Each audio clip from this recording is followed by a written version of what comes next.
4. Fezzik falling.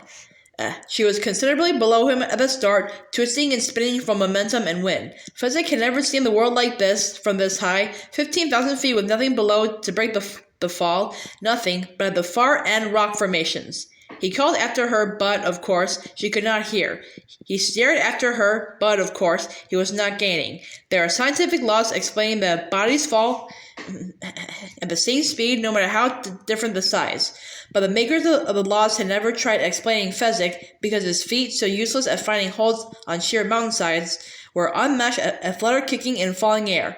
He cupped his fingers so his hands were perfect hollow mitts, and then he set to work, swinging his arms and fluttering his feet so that if you tried to watch them, you couldn't, and then Fezzik strained still more, and the distance between them began to close, from 100 feet to half, then half again, and when he was that close, Fezzik called out to her his word, "Keed."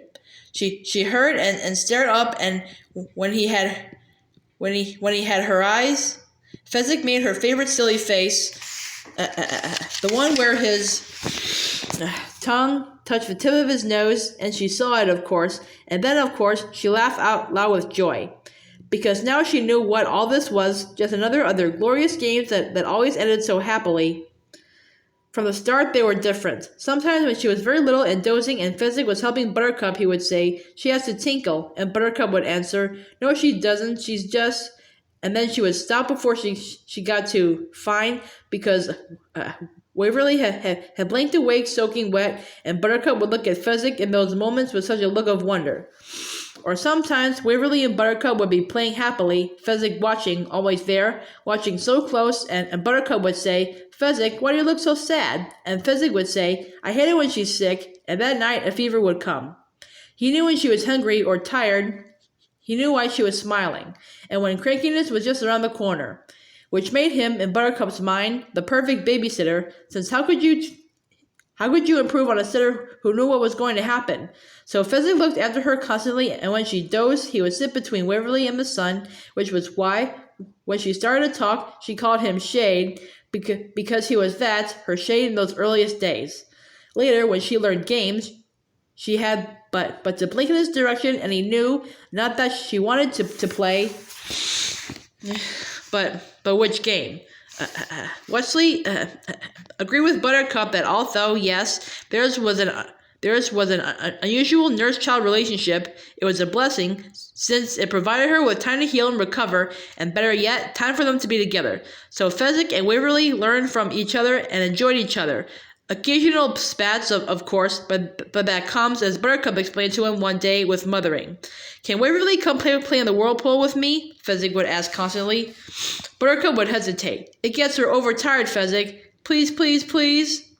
Buttercup would give in, of course, and off they would go, stopping first for the clothespin, then into the water, Waverly sitting securely on his head, his hands gripping her feet, and whoosh! It was truly magical watching them, as Inigo and her parents did often, because Fezzik, having conquered the whirlpool, had befriended it. He would kick up his speed, then swim into the whirl and let it carry them around, with Waverly shrieking and Fezzik keeping balance as they rode the water together, their favorite game, which always ended so happily.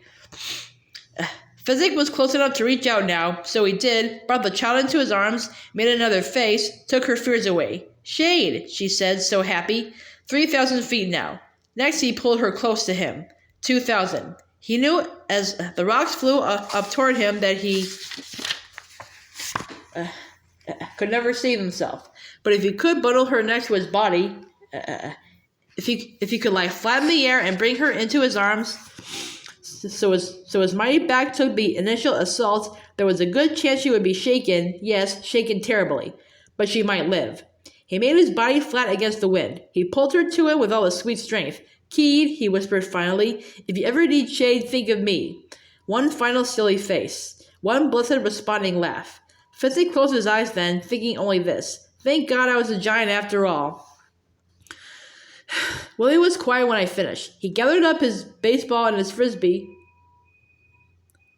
hit the elevator button. Dinner time coming up and I had to get him home. He didn't speak again till we were on the street. "No way Fezzik dies. I don't care what the chapter's called." I nodded. We walked in silence, and you know how Fezzik could tell what was going on with Waverly? Well, I can do that with Willie, at least on my good days, and I knew this great question was coming. Grandpa, he said finally, do you think I love that? You remember how much money Westley was going to get when he decided to leave Buttercup after she tormented him once too often about the boys in the village? That's how much. Speak into the microphone, I said, making my hand one. Okay, that thing that invaded Fezzik, here's what I don't get. How did it know to invade him right then? I mean, if it came a day earlier, it would have just had to wait around inside him for 24 hours feeling stupid. I told him I doubted that question had ever been asked on planet Earth before. Jason and Peggy were waiting at the door. It was good, Dad, Willie said. It played around with time a lot.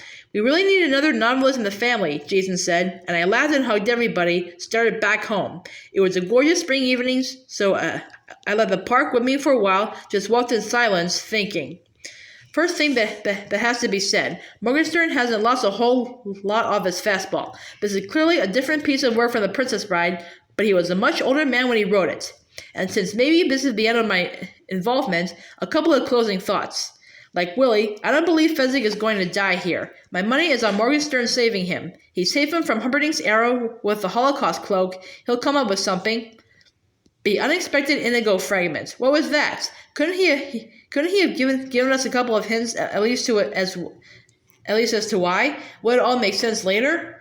Who was the madman on the mountain? Was he born without skin? How did he get Waverly? Was he the kidnapper or just a member of a gang? And if he was just a member, who was his boss? And who did invade Fezzik? A beautiful young couple passed me then.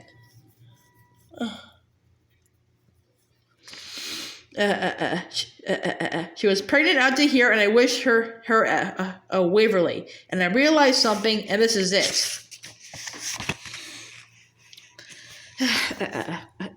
We've traveled a long way, you and I, from what Buttercup was only among the 20 most beautiful women on Earth because of her potential, riding horse and talking to the farm boy, and Inigo and Fezzik were brought in to kill her. You've written letters, kept in touch.